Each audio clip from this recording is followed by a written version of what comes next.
नमस्कार दोस्तों, डेट है आज की 2 अप्रैल 2022 और स्वागत है आपका एडिटोरियल डिस्कशन में। आज देखो, हिंदू में डिस्कस करने वाले आर्टिकल्स नहीं हैं। जैसे श्रीलंका क्राइसिस, ये हमने ऑलरेडी डिस्कस कर लिया है, रिपीटिशन है। तो अलग आर्टिकल्स हम डिस्कस करेंगे, एक इंडियन एक्सप्रेस का, एक बिजनेस लाइन का। इंडियन एक्सप्रेस का आर्टिकल जो हम डिस्कस करेंगे वो इंडिया पाकिस्तान ट्रेड से संबंधित डिस्कस करेंगे, और बिजनेस लाइन का जो आर्टिकल हम डिस्कस करेंगे गर्ल एजुकेशन, बेटी बचाओ बेटी पढ़ाओ के एनालिसिस से संबंधित है। मतलब ये प्रोग्राम कितना सफल रहा, किसमें सरकार गलत कर रही है, क्या अच्छा कर रही है, वो सब चीज़ें हम डिस्कस करेंगे। कोट है आज का, people without knowledge of their past history, origin and culture is like a tree without roots. मतलब देखो, लोगों को अगर अपनी पास्ट हिस्ट्री, ओरिजिन और कल्चर का ज्ञान नहीं है, नॉलेज नहीं है, तो इसका मतलब वो एक ऐसे पेड़ की तरह है जिनके रूट्स नहीं है। तो अपनी पास्ट हिस्ट्री, ओरिजिन और कल्चर की नॉलेज होना बहुत ज़्यादा जरूरी है। हिस्ट्री से संबंधित कुछ लिखना हो, हिस्ट्री की इंपॉर्टेंस के बारे में कुछ लिखना हो, तो इस कोट का इस्तेमाल आप कर सकते हो। उसी प्रकार से कल्चर के बारे में लिखना हो तब भी इस कोट का इस्तेमाल किया जा सकता है। चलिए डिस्कशन स्टार्ट करते हैं। First important article India Pakistan relations से संबंधित है। आप जीएस पेपर सेकंड के इस टॉपिक से आर्टिकल को रिलेट कर सकते हो। क्या कंटेस्ट है? देखो, इंडिया और पाकिस्तान के रिलेशंस के लिहाज से देखें तो ये जो महीना है, मतलब मार्च का जो महीना है, वो काफ़ी ज़्यादा एंकरेजिंग रहा। कैसे? इंडिया की तरफ से एक मिसाइल मिस फायरिंग का इंसिडेंट हुआ, लेकिन इस इंसिडेंट को दोनों देशों ने काफ़ी मेच्योर ढंग से हैंडल किया। इसके अलावा एक इंडियन ट्रेडर ने उज्बेकिस्तान में शुगर के कंसाइनमेंट को सेंड किया वाया पाकिस्तान, यानी पाकिस्तान होते हुए। और सबसे लास्ट में पाकिस्तान के फिलहाल के प्रधानमंत्री, पता नहीं कितने समय तक रहेंगे, अभी के प्रधानमंत्री इमरान खान ने इंडिया की इंडिपेंडेंट फॉरेन पॉलिसी की तारीफ की। जैसे कि देखो, वेस्ट के प्रेशर के बावजूद इंडिया रशिया के साथ अपने रिलेशंस को कट करने के लिए तैयार नहीं है, रशिया से ऑयल इंपोर्ट को कम करने के लिए तैयार नहीं है। तो ये है इंडिया की इंडिपेंडेंट फॉरेन पॉलिसी जिसकी पाकिस्तान के प्रधानमंत्री ने तारीफ की। तो बात वही है, मार्च का जो महीना है वो इंडिया पाकिस्तान रिलेशंस के हिसाब से अच्छा रहा। लेकिन देखो, इसी के साथ इंडिया के सामने एक फेमस डायलेमा आ जाता है। क्या हम ये माने कि पाकिस्तान अब इंडिया के साथ रिलेशंस को नॉर्मलाइज करने के लिए तैयार है, या फिर ये हम माने कि पाकिस्तान कभी नहीं सुधरने वाला है और ये जो चीज़ें हैं ये पाकिस्तान की तरफ से सिग्नल नहीं है। मतलब इंडिया की रणनीति क्या होनी चाहिए फिलहाल के समय में? देखो, जब अटल बिहारी वाजपेयी भारत के प्रधानमंत्री थे और इवन डॉक्टर मनमोहन सिंह भारत के प्रधानमंत्री थे, तो दोनों प्रधानमंत्रियों की सोच ना ये थी, अगर इकोनॉमिक इंटरडिपेंडेंस इंडिया और पाकिस्तान के बीच में बढ़ती है, इकोनॉमिक इंटरडिपेंडेंस मतलब व्यापार बढ़ता है, इंडिया काफ़ी कुछ पाकिस्तान से इंपोर्ट एक्सपोर्ट करता है और वाइस वर्सा पाकिस्तान भी, तो फिर बॉर्डर जो हैं दोनों देशों के बीच सॉफ्ट होने स्टार्ट हो जाएंगे। बॉर्डर के सॉफ्ट होने से मतलब है लोगों का आना जाना आसान हो जाएगा, पीपल टू पीपल एक्सचेंज आसान हो जाएगा। बट देखो, ऐसा हुआ नहीं। आज पाकिस्तान और इंडिया जितने कम कनेक्टेड हैं उतने कम कनेक्टेड तो कभी भी नहीं रहे। ऐसा लगता है दोनों देशों के रिलेशंस को आगे ले जाने वाली जो गाड़ी है ना, उसका फ्यूल ही खत्म हो गया है। वर्ल्ड बैंक ये कहता है इंडिया और पाकिस्तान के बीच ट्रेड का पोटेंशियल है $37 बिलियन से, और एक्चुअल में 2017-18 में ट्रेड कितना हुआ? सिर्फ और सिर्फ $2.4 बिलियन से। और देखो, कोविड के बाद और इंडिया और पाकिस्तान के बीच टेंशंस क्रिएट हुई थी, आपको पता है, पुलवामा अटैक के बाद। उसके बाद तो ट्रेड जो है वो रह गया है सिर्फ $400 मिलियन से। ट्रेड के कम होने की वजह से देखो, सिर्फ पाकिस्तान को ही नुकसान नहीं होता, इंडिया को भी नुकसान होता है कि पाकिस्तान की फॉर्म में एक मार्केट है इंडिया के लिए, और पाकिस्तान को भी नुकसान होता है। पाकिस्तान को नुकसान ऐसे होता है, जैसे देखो, उन्हें कॉटन चाहिए उनकी टेक्सटाइल इंडस्ट्री के लिए, इंडिया के पास कॉटन है लेकिन वो डायरेक्ट मंगा नहीं सकते। बहुत बार तो ऐसा होता है कि इंडिया से पहले कॉटन जाता है दुबई में और दुबई से आता है पाकिस्तान में। तो पाकिस्तान के ट्रेडर्स को सोच के देखिए कितना नुकसान होता है। एक तो ट्रांसपोर्ट का खर्चा इतना ज़्यादा बढ़ गया, पहले दुबई गया, दुबई से पाकिस्तान में आया। दूसरा देखो, फिर दुबई के ट्रेडर्स जो हैं बहुत बार कमीशन भी तो खाते हैं ना, उनके लिए कॉटन का खर्चा बढ़ जाता है, इसलिए कपड़े प्रोड्यूस करना महंगा रहता है वहाँ पे। ऐसे अनेकों फायदे हैं। जैसे पाकिस्तान को शुगर चाहिए, शुगर इंडिया दे सकता है, लेकिन डायरेक्टली पाकिस्तान मंगवा नहीं सकता, इसलिए इन्फ्लेशन भी रहती है, वहाँ की जनता को भी नुकसान होता है। इसलिए देखो, ट्रेड अगर इंप्रूव होता है ना तो दोनों देशों को फायदा है। लेकिन इंफ्रास्ट्रक्चर भी नहीं डेवलप हुआ है पिछले 10 सालों में बॉर्डर पर। अब सिचुएशन ही खराब है तो क्या ही करेंगे इंफ्रास्ट्रक्चर डेवलप करके। जैसे देखो, राइटर कहते हैं प्लान ये है 2025 आते आते इंडिया अपने पड़ोसी देशों के साथ 23 इंटीग्रेटेड चेक पोस्ट इस्टेब्लिश करेगा। लेकिन पाकिस्तान के साथ लगते बॉर्डर पर इन 23 में से एक भी इंटीग्रेटेड चेक पोस्ट इस्टेब्लिश करने का प्लान नहीं है। इंटीग्रेटेड चेक पोस्ट क्या होता है? ये देखो, लैंड बॉर्डर पर एंट्री और एग्जिट पॉइंट्स होते हैं। इन पॉइंट्स पर ना कई सारी फैसिलिटीज एक साथ अवेलेबल होती है, जैसे custom, immigration, border security, quarantine, ये सब एक ही छत के नीचे। आज के समय में देखो, डायरेक्ट ट्रैवल इंडिया और पाकिस्तान के बीच ऑलमोस्ट इम्पॉसिबल है। इवन महामारी से पहले ही ऐसा हो गया था, जैसा हमने डिस्कस किया। पुलवामा अटैक के बाद काफ़ी टेंशन्स बढ़ गई थी। और सार्क अभी ठंडे बस्ते में है, जो रीजनल ऑर्गेनाइजेशन है ना साउथ एशिया की, वो ठंडे बस्ते में है।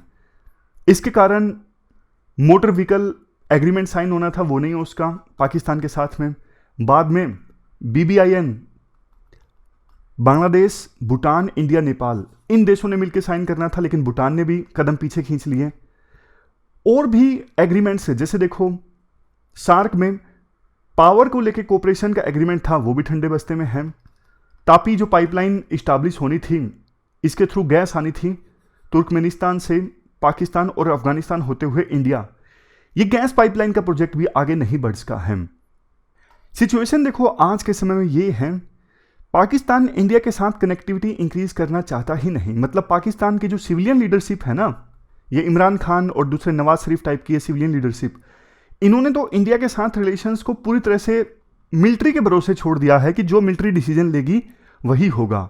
ज़्यादा फोकस आज के समय में पाकिस्तान का है सीपैक के ऊपर, लेकिन सीपैक भी ठंडे बस्ते में है। अब थोड़ा तो देखो पाकिस्तान को भी समझ में आया होगा कि चाइना के ऊपर पूरी तरह से डिपेंडेंट नहीं हुआ जा सकता। श्रीलंका की हालत देख लीजिए आप, श्रीलंका भी पार्ट था चाइना के बेल्ट एंड रोड इनिशिएटिव का, क्या हाल है। नेपाल का हाल देख लीजिए, नेपाल अब आज के समय में USA की मदद लेने को मजबूर हो रहा है। पहले उन्होंने भी बड़े बड़े सपने संजोए थे चाइना के बेल्ट एंड रोड इनिशिएटिव से। और वैसे देखो, इंडिया को ना पाकिस्तान के साथ रिलेशंस, खास करके ट्रेड रिलेशंस, सिर्फ इसलिए नहीं सुधारने चाहिए कि पाकिस्तान की फॉर्म में एक मार्केट है। मेन चीज देखो ये है, इंडिया एक ग्लोबल पावर बनने का एम्बिशन रखता है, आपको भी पता है। लेकिन सोच के देखिए, जैसे ही इंडिया की जो प्रोमिनेंस है बढ़ने लगेगी वर्ल्ड स्टेज पर, तो लोकल लेवल पे पाकिस्तान बॉर्डर को अनस्टेबल जब कर देगा, आतंकवाद बढ़ जाएगा, फिर इंडिया की किरकिरी होनी स्टार्ट हो जाएगी। इंडिया के जो रिसोर्सेज हैं वो बॉर्डर पर खर्च होने लगेंगे। तो भलाई इसी में है कि पाकिस्तान के साथ पीस रहे, हर लिहाज से इंडिया की भलाई है। बेशक उसके लिए इंडिया को पहला कदम लेना पड़े, लेकिन इंडिया का बहुत फायदा है इससे। क्योंकि कई बार ना एक्सपर्ट्स ये बोलते हैं इंडिया तो स्टेप लेता है, जैसे प्रधानमंत्री मोदी ने स्टेप लिया था जब वो प्रधानमंत्री बने, तो वो कैसे देखो मतलब अनएक्सपेक्टेडली वो पाकिस्तान की यात्रा पर गए थे। उस समय नवाज शरीफ थे पाकिस्तान के प्रधानमंत्री, उनका जन्म दिवस था। तो ये ना बहुत अच्छी पहल थी रिश्ते सुधारने की। लेकिन उसके बाद पठानकोट पर हमला हो गया, तो पाकिस्तान ने ना उसे रेसिप्रोकेट नहीं किया। पाकिस्तान का जो डीप स्टेट है ना, उनका वेस्टेड इंटरेस्ट है, वो चाहता ही नहीं इंडिया के साथ रिलेशंस इंप्रूव हो। क्योंकि देखो, इंडिया के साथ रिलेशंस इंप्रूव होंगे तो पाकिस्तान की आर्मी की जो वैल्यू है ना, वो कम हो जाएगी पाकिस्तान में। और पाकिस्तान की आर्मी ऐसा नहीं चाहती कि हमारी वैल्यू कम हो। उनका तो पाकिस्तान की आर्मी तो पाकिस्तान में बिजनेस चलाती है, बहुत बहुत होटल्स चलाती है, मॉल्स उन्होंने ओपन करके रखे हैं। तो उनका वेस्टेड इंटरेस्ट है, वो नहीं चाहते रिलेशन से इंप्रूव हो। बट देखो, इंडिया का इंटरेस्ट है, तो इंडिया को ना थोड़े यूनिलेटरल मेजर लेने चाहिए, मतलब अपने आप से स्टेप्स उठाने चाहिए, बेशक पाकिस्तान रेसिप्रोकेट ना करे। जैसे सबसे पहला स्टेप तो ये है, इंडिया ऐसे स्टेप्स उठाए जिससे पाकिस्तान को भी फायदा हो, इंडिया को भी फायदा हो, लेकिन वो कश्मीर से संबंधित ना हो। क्योंकि देखो, कश्मीर से संबंधित इंडिया अगर पाकिस्तान को किसी प्रकार की कोई भी रियायत देगा ना, तो इसके डोमेस्टिक पॉलिटिक्स में कंसिक्वेंसेस हैं। मतलब इसका यह है कि ओपोजिशन जो है वो सरकार को क्रिटिसाइज करने लगेगा और सरकार को यानी बीजेपी को इससे वोट बैंक पॉलिटिक्स में नुकसान होगा, इसलिए सरकार ऐसा कभी नहीं करेगी। तो ऐसे स्टेप उठाएं कश्मीर को छोड़ के जो दूसरे अलग हों, जिसको लेके ना अपोजिशन क्रिटिसाइज ना करे सरकार को। ऐसे स्टेप्स जैसे मैं आपको एग्जांपल देता हूं, गुजरात बॉर्डर पर कोई अगर पोस्ट इस्टेब्लिश कर दी जाती है ट्रेड करने के लिए, तो इतना क्रिटिसिज्म नहीं होगा सरकार का कि हाँ कश्मीर में आतंकवाद है, आप चेक पोस्ट खोल रहे हो। कश्मीर में अगर चेक पोस्ट खोली जाती है ना, उससे ज्यादा क्रिटिसिज्म होता है। समझ गए? मतलब ऐसे स्टेप्स उठाओ जिसका ज्यादा डोमेस्टिक क्रिटिसिज्म ना हो, डोमेस्टिकली ज्यादा चर्चा भी ना हो। दूसरा स्टेप इंडिया क्या उठा सकता है? ऐसे ऐसे स्टेप उठाओ जिससे पाकिस्तान की कुछ कंस्टिट्यूएंसीज को फायदा हो। जैसे देखो, पंजाब बॉर्डर पर अगर ट्रेड खुलता है तो पाकिस्तान पंजाब की साइड ना ट्रांसपोर्टेशन का काम चलेगा, लोगों को रोजगार मिलने लगेगा, जो ट्रेडर हैं उनको भी फायदा होगा। तो वो भी अपनी सरकार को बोलेंगे ना, अरे भैया ट्रेड करो इंडिया के साथ में। तो जो स्पेसिफिक कुछ इकोनॉमिक कंस्टिट्यूएंसीज हैं ना, जैसे ट्रांसपोर्टर्स हैं, लेबर सेगमेंट्स हैं, उनको टारगेट करके इंडिया कुछ पाकिस्तान को रियायत दे, जिससे कि वो लोग, वो सेगमेंट्स, वो सेक्शंस पाकिस्तान की सरकार पर प्रेशर लगाएं इंडिया के साथ ट्रेड करने के लिए। तीसरी चीज, अगर देखो इंडिया कोई रियायत देता है पाकिस्तान को, जैसे इंडिया ने पाकिस्तान को एमएफएन का स्टेटस दे रखा था, मोस्ट फेवर्ड नेशन का, लेकिन पाकिस्तान ने इंडिया को नहीं दे रखा था, तो ऐसे मुद्दों को ना इंडिया इंटरनेशनली लेके जाए ताकि पाकिस्तान के ऊपर प्रेशर क्रिएट किया जा सके कि हम तो ट्रेड चाहते हैं लेकिन पाकिस्तान ट्रेड चाहता ही नहीं है। क्योंकि पाकिस्तान ने अपने नेशनल सिक्योरिटी पॉलिसी में ना बड़े बड़े दावे किए हैं कि हम शेयर्ड इकोनॉमिक अपॉर्चुनिटीज का फायदा उठाएंगे। तो इंटरनेशनली पाकिस्तान को एक्सपोज किया जा सके कि कहां उठा रहे हो आप, इंडिया ने तो आपको इतनी रियायत दी है, इंडिया चाहता है ट्रेड हो, साउथ एशिया में पीस आए, साउथ एशिया प्रोस्पर हो, लेकिन आप तो चाहते ही नहीं। तो डिप्लोमेटिकली इंडिया इन इश्यूज को उठाए। जैसे देखो, दो यूनिलेटरल इनिशिएटिव्स का एग्जांपल राइटर देते हैं। यूनिलेटरल इनिशिएटिव मतलब वो इनिशिएटिव जो इंडिया अपने आप से उठा ले बिना पाकिस्तान के एग्रीमेंट हुए। बाइलेटरल इनिशिएटिव मतलब दोनों देश मिलकर उठाएं। ट्राइलेटरल मतलब तीनों देश मिलकर उठाएं। तो ये मतलब है, कंफ्यूज मत होइएगा। तो राइटर ये कहते हैं, एक तो देखो इंडिया पाकिस्तान के गुड्स पर इंपोर्ट ड्यूटी को कम कर सकता है, इससे इंडिया को भी फायदा होगा, पाकिस्तान को भी फायदा होगा। पाकिस्तान को फायदा यूं होगा, पाकिस्तान के ट्रेडर्स अपना माल इंडिया में एक्सपोर्ट कर सकेंगे। इंडिया को फायदा इसलिए होगा क्योंकि कुछ प्रोडक्ट्स ऐसे हैं जो इंडिया पाकिस्तान से इंपोर्ट करता है तो इंडिया के लिए भी सस्ता पड़ता है। तो इंडिया पाकिस्तान से इंपोर्ट होने वाले माल पर इंपोर्ट ड्यूटी को कम कर सकता है। दूसरा step, India cross border infrastructure को इंप्रूव कर सकता है। जैसे देखो, पाकिस्तान के साथ लगता जो इंफ्रास्ट्रक्चर है ना, लास्ट माइल कनेक्टिविटी, चाहे वो रोड हो, रेल हो, एयर नेटवर्क हो, गुजरात बॉर्डर पर, राजस्थान बॉर्डर पर, पंजाब बॉर्डर पर, इंडिया बॉर्डर इंफ्रास्ट्रक्चर को इंप्रूव कर सकता है। अब आपको लगेगा अरे ट्रेड ही नहीं हो रहा तो इंफ्रास्ट्रक्चर को इंप्रूव करके फायदा क्या है? तो राइटर इसके जवाब में बोलते हैं, भैया आज नहीं तो कल कभी तो ट्रेड होगा ना, तब वो इंटीग्रेटेड चेक पोस्ट काम आ जाएंगी, तब वो बॉर्डर इंफ्रास्ट्रक्चर काम आ जाएगा। तो इसलिए हुसैनीवाला, मुनाबाव और ये नाडाबेट और सुचेतगढ़, यहां पर इंडिया, ये सारी साइट्स हैं पाकिस्तान के साथ लगते बॉर्डर पर, तो यहां पे इंडिया इंटीग्रेटेड चेक पोस्ट को इस्टेब्लिश कर सकता है। बेशक पाकिस्तान इसका रिस्पॉन्स दे या ना दे, लेकिन इंडिया देगा। इंडिया ये करता है तो पाकिस्तान के लोगों को सिग्नल मिलेगा कि इंडिया तो ट्रेड करने के लिए तैयार है, पाकिस्तान के ऊपर प्रेशर इंक्रीज होगा, और लॉन्ग टर्म में जब भी पाकिस्तान ट्रेड ओपन करेगा तब इन चेक पोस्ट का, तब इन इंफ्रास्ट्रक्चर का फायदा होना ही है। तो ये हमने पूरा आर्टिकल डिस्कस किया इंडिया पाकिस्तान रिलेशंस से संबंधित। चलते हैं आगे। इसके बाद next article girl education schemes से संबंधित है। आप जीएस पेपर सेकंड के इस टॉपिक से आर्टिकल को रिलेट कर सकते हो। क्या कंटेक्स्ट है? एच देखो कोई स्पेसिफिक कंटेक्स्ट नहीं है, लेकिन इंट्रोडक्शन में कहा जाता है डेवलपिंग कंट्रीज में ना खास करके गर्ल एजुकेशन के प्रमोशन पे काफ़ी फोकस किया जाता है सरकारों के द्वारा। गर्ल्स काफ़ी बार स्कूल्स में जाना छोड़ देती हैं, जैसे 10वीं क्लास पास करने के बाद या फिर 12वीं क्लास पास करने के बाद, और जल्दी उनकी शादी हो जाती है। इंडिया भी एक्सेप्शन नहीं है, इंडिया में भी जेंडर डिस्पैरिटीज़ काफ़ी ज़्यादा हैं। जैसे देखो, सेंसस 2011 के अनुसार इंडिया में मेल्स में लिटरेसी रेट थी 82.14% और फीमेल में कितनी 65.46%। हालांकि देखो 2021 में सेंसस होना था, अभी हुआ नहीं है, कोरोना आ गया, अब जल्द ही सेंसस कंडक्ट होगा और उसका डेटा देखेंगे कि कितना सुधार हुआ है। बट और भी इंडिकेटर्स आप देखिए, ग्लोबल जेंडर गैप रिपोर्ट 2021, इसके अनुसार इंडिया की जो रैंक है ना कितनी है, 114 आउट ऑफ 156। देखो एक बात तो साफ है, अगर महिलाएं ज़्यादा से ज़्यादा एजुकेशन हासिल करती हैं ना तो इसके बहुत सारे डायरेक्ट और इनडायरेक्ट सोशल रिटर्न्स होते हैं, क्योंकि इससे महिलाएं ज़्यादा एम्पावर होती हैं मैरिज संबंधी डिसीजंस लेने में, फैमिली प्लानिंग में। महिलाएं अगर एजुकेटेड हैं तो बच्चों में मालन्यूट्रिशन और दूसरी जो समस्याएं हैं वो कम होती हैं, फैमिली की जो हेल्थ है वो भी इम्प्रूव होती है, बहुत सारे फायदे होते हैं। इसके बाद आर्टिकल में ये कहा जाता है, इस संदर्भ में देखो सरकार ने ना काफ़ी सारे प्रोग्राम्स लॉन्च किए हैं, जिसमें से सबसे मेन है बेटी बचाओ बेटी पढ़ाओ। मेन जो ऑब्जेक्टिव है इस प्रोग्राम का ये है गर्ल सर्वाइवल को प्रमोट करना और उनकी एजुकेशन को भी साथ साथ प्रमोट करना। बेटी बचाओ मतलब जो भ्रूण हत्या होती है ऐसी ऐसी घटनाओं को रोकना, और बेटी पढ़ाओ मतलब गर्ल एजुकेशन को प्रमोट करना। तो दो मेन ऑब्जेक्टिव हैं। इसी ऑब्जेक्टिव को अचीव करने के लिए देखो बहुत सारे स्टेट्स ने ना अपनी अपनी फीमेल सेंट्रिक स्कीम्स भी चला के रखी हैं, जैसे कंडीशनल कैश ट्रांसफर्स हरियाणा की स्कीम है, अपना बेटी अपना धन मध्य प्रदेश की स्कीम है, लाडली लक्ष्मी योजना, वेस्ट बंगाल में है कन्याश्री। इसके अलावा केरला में फ्री सैनिटरी नैपकिन्स प्रोवाइड किए जाते हैं, बिहार में स्टेट फंडेड बाइसाइकिल प्रोग्राम है जिसमें साइकिल प्रोवाइड की जाती है।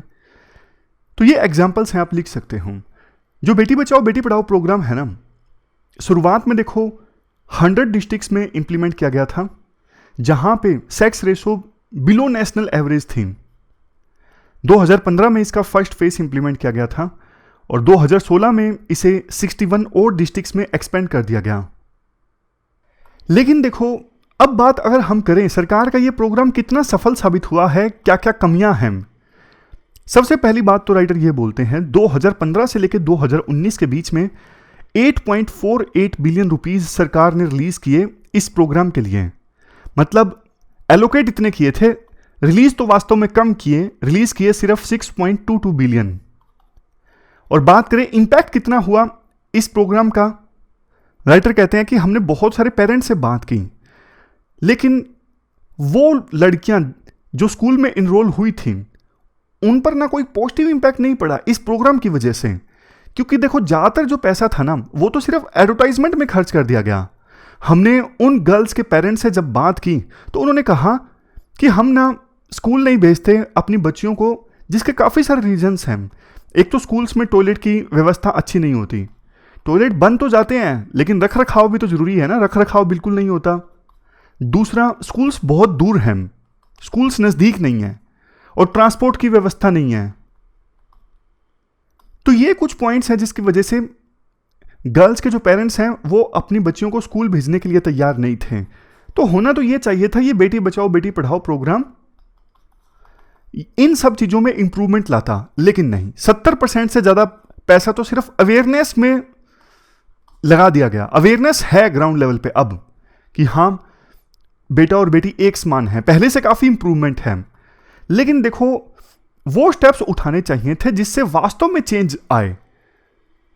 अब क्वेश्चन ये उठता है क्या इस प्रोग्राम की वजह से क्या कुछ लर्निंग आउटकम में इंप्रूव आया, गर्ल्स के पढ़ने की कैपेबिलिटी या फिर मैथ स्किल्स, क्या इनमें कुछ इंप्रूवमेंट आया? नहीं।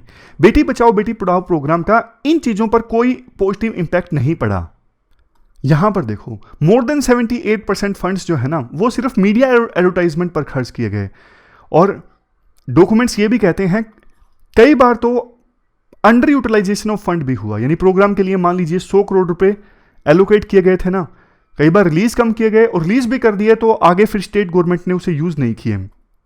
अगर देखो वास्तव में हमें चेंज लाना है ना ग्राउंड लेवल पे, तो उन स्टेप्स पर ध्यान देना होगा जिनसे वास्तव में सिचुएशन इंप्रूव हो, जैसे अच्छी फैकल्टीज का होना स्कूल्स में, टेक्स्ट बुक्स मुहैया करवाना, घर से स्कूल का जो डिस्टेंस है वो कम होना चाहिए, यानी ज़्यादा से ज़्यादा आप स्कूल्स खुलवाओ, safe mode of transport available होना चाहिए, हाइजीनिक टॉयलेट्स होने चाहिए, अवेयरनेस आप फैलाना जारी रख सकते हो।